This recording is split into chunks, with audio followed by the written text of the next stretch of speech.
So guys, I came across a post on LinkedIn about anxiety by Kunal Verma. You guys can check out his page on LinkedIn.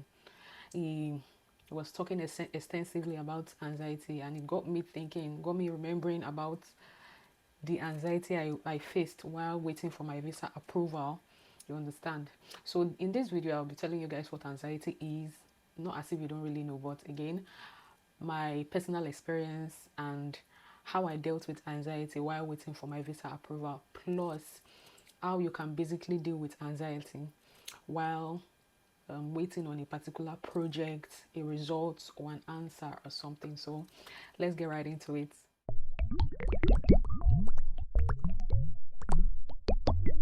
Hi guys, welcome to RIONA'S space. If you don't know me already, this is your girl Riona, and in this video I talk basically about skincare and general lifestyle. So click that subscribe button if you haven't done that. I have noticed that most people that actually relocate to the abroad, what they basically talk about is the immigration process, visa collection process, visa application process, and the rest. And nobody really talks about the part of waiting for your visa answer, your visa approval. Of course, because you really don't know if it will be approved or not. So nobody really talks about the anxiety that comes with that. So in this video, I'll be telling you guys my personal experience and how I dealt with mine.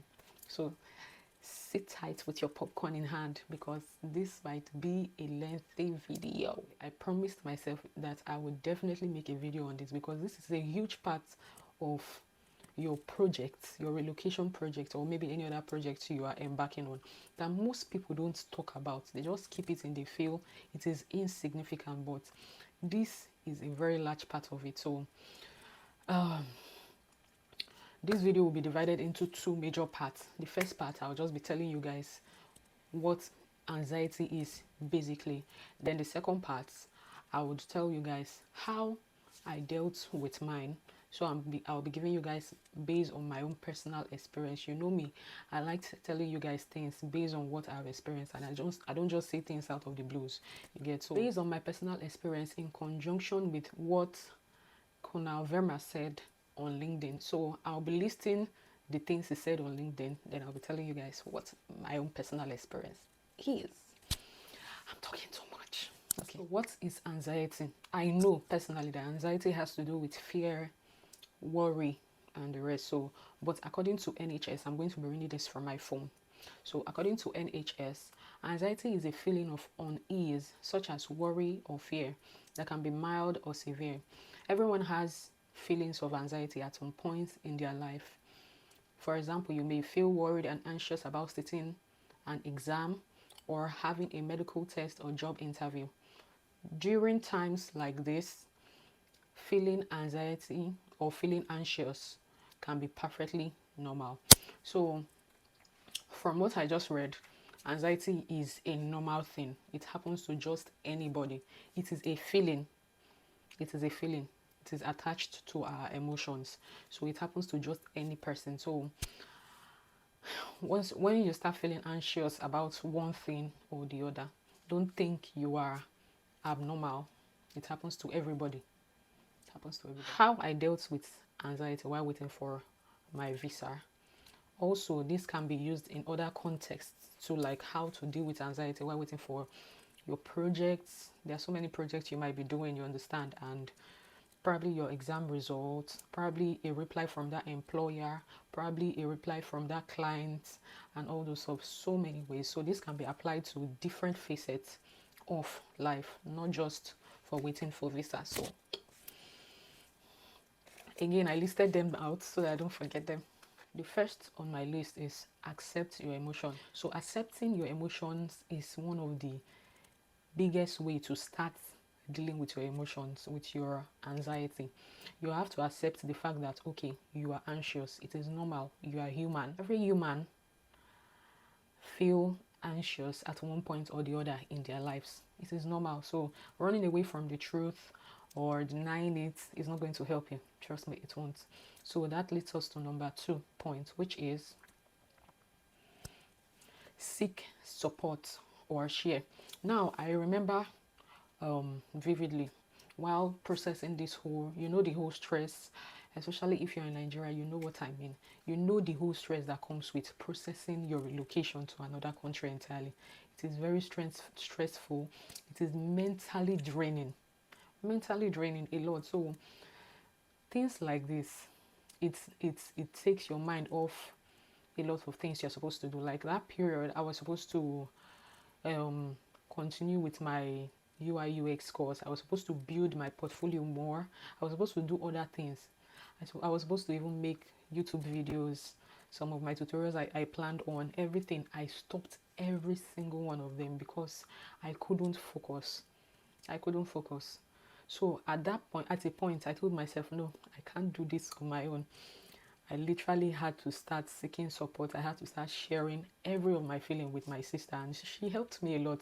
So this is an appreciation post to Unique Works, Mrs. Eberebe and Kama. Thank you so much for your support. I really, really do appreciate, because despite the fact that she was busy, she's a mother of 3 kids, very busy woman. She has a business. She every single time I run to her over the phone, she tells me things that would help me. I share my experience. Sometimes I'll be like, okay, I can't sleep. I'm having this fear that the visa might not be approved and all those stuff. So there are some things she highlights. There are some pages of the Bible she would tell me to read. There are some YouTube videos she would send me their links, and she would just basically tell me things. And while after our conversation, I feel so light. I'm like, oh wow. So it's not just once, it's not twice. I disturbed her a whole lot of times. So and in this period, you will definitely need support. You will definitely need to share with someone. You understand? Also, my man helped me too. Despite the fact that we're both waiting for the same visa and we're both anxious, he helped me to calm down when I was feeling so, like, mine was so bad that at some point I was having anxiety attack. Like, I would literally be calming myself down. My heart would be beating so fast. But again, one good thing you would do for yourself in this life is to choose a partner that is going to help you, not just financially, but spiritually, physically, mentally, and all other you can think of. So, a supportive and helpful partner. So, again, you want to make sure that the person you want to share your story with is someone that actually has your best interest at heart. You understand? So you don't just run to a random person and tell the person. The next point is stay informed. Now, while in the process of waiting for your answer, your reply, your visa, what have you, ensure you stay informed. Follow the news. Like in the case of the visa, follow the news. Know what is popping, what is happening in the country you are planning to relocate to. What are their rules? What are the changing rules? Are there any new laws? Are there any things, new developments? Are there any things you're supposed to submit and the rest? So while we're in the process of our own visa application, at a point we realized that um, um, this was the last set of dependents they are going to accept in the UK. At a point, we discovered that, okay, naira to dollar had increased. So all those new developments, I tried as much as possible to stay informed. So I would know, okay, what's the next step to take and the rest. It will definitely help you a lot so that you don't get missing in action. And at the end of the day, your whole stress and strength goes in vain. You don't want that. So number 4, distract yourself. Distract yourself. It will help you a lot. Just try as much as possible. I know we've always been preaching and talking about focusing on the goal, focusing on what you are aiming for and the rest. But at this point, when it involves anxiety, try as much as possible to distract yourself. Distracting yourself doesn't mean you should totally go out of information concerning what you are looking towards. Of course, stay informed, like I said, but look for other things that would take your mind away from that particular project for some time so that you can actually calm down. If it's to watch a particular show, a TV show, if it's to go on Netflix helped me a lot. Go on Netflix, subscribe and watch movies on Netflix. If it's to go out, go on dates, go on go out with friends and just try to distract yourself. Again, I would also say that this is the random thought, but I would also advise you that you get a pet. Some would call it an emotional support pet, or how do they call it? I can't remember. But getting a pet, especially like a dog, would help you distract you a lot, because that time you'll be using, especially a female dog, that time you'll be using to take care of the dog and the rest. It will distract you from your own thoughts, and your dog could actually play a companion for you.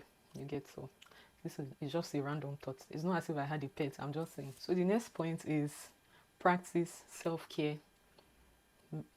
slash mental care. So you know, it is your goal, it is your plan, it is your vision.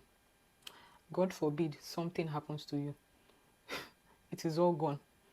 You understand? Because your goal is not someone else's goal, it is your goal. You understand? So try as much as possible to take care of yourself. I know that period you are anxious, you won't have that zeal to do things. Like I told you guys, that period I was just there. So many things I planned on doing, I abandoned everything. So that zeal won't be there to do one or two things and the rest. Even sometimes if I denied myself for food, there are some nights I didn't eat and the rest. I woke up the next morning with tummy ache. So practice self-care, take care of yourself, eat as much as you can, take care of your mental health. If you have to read books, if you have to go online and read articles, just do all you can do to take care of yourself. The mental health is what most people don't really talk about, especially in Nigeria and in the part where I come from. They just feel it is only when you are physically injured that you are sick. Try as much as possible to help yourself, because it is your goal. If something happens to you, no one will help you score the goal. So take care of yourself. Next point is focus on the present. Yeah, I know, given the fact that you are expecting something,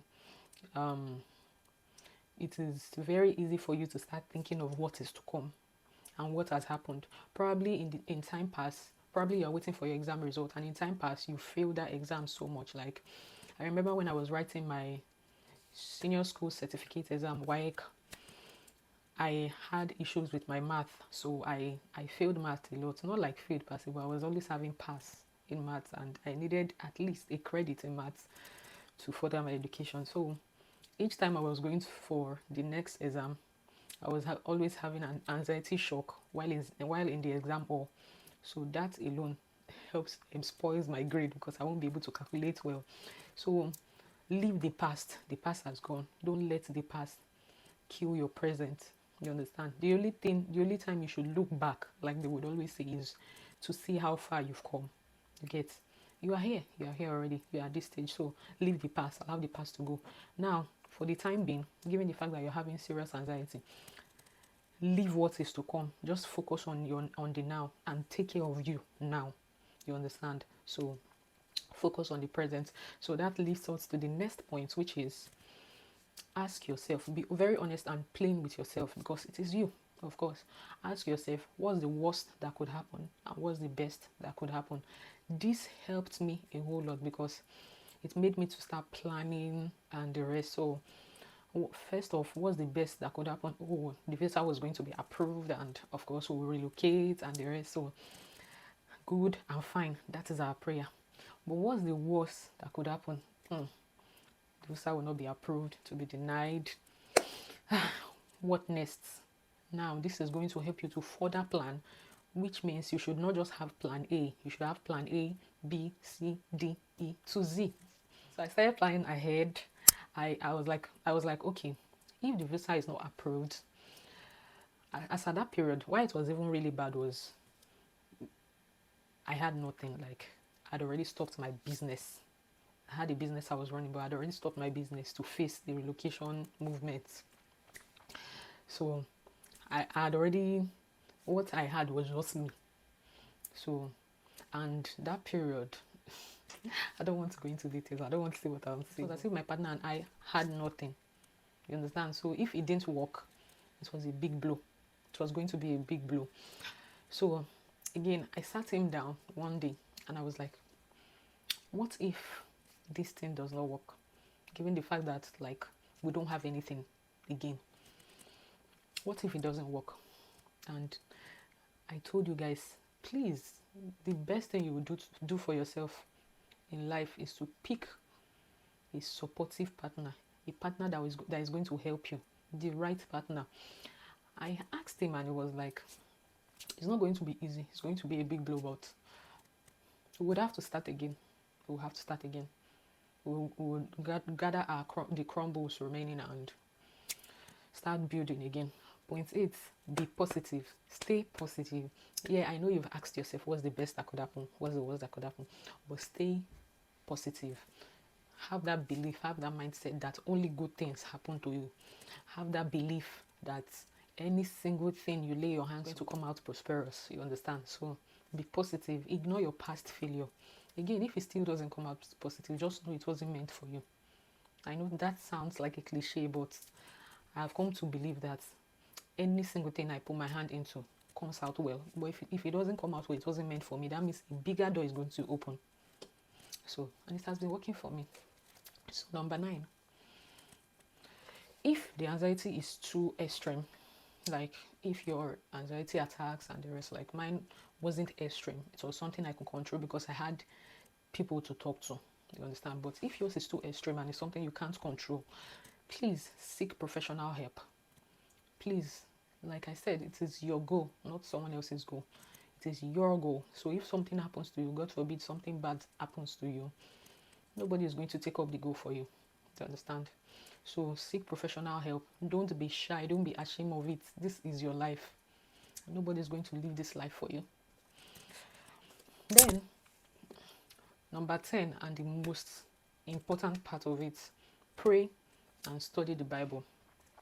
Like I said, and I would always say, I am a Christian, so I encourage people to pray and seek the face of God, because in this life, you really can't live without God. There's no, like, you can't even deny it. You can't live without God. Okay, so at that period, if you can join prayer networks, I joined the prayer network, NSPPD. I'm sure you know about it. If you can join the prayer network, please do join. If you have a group of friends that you guys pray together, please, you guys should have more meetings. That period is going to help you. Then study the Bible. Get to know what God is saying about your situation. You don't know where to start from. Go online and browse Bible passages that helps with anxiety. You would see a lot of scriptures to read. So, but again, I would list out some Bible passages I read during the period of waiting for my visa. I hope you read it and I hope it helps. So I hope this video was helpful. If it was, please give this video a huge thumbs up. Hit the subscribe button if you haven't, and hit the notification button to get notified when I post my next video. So till I see you guys again.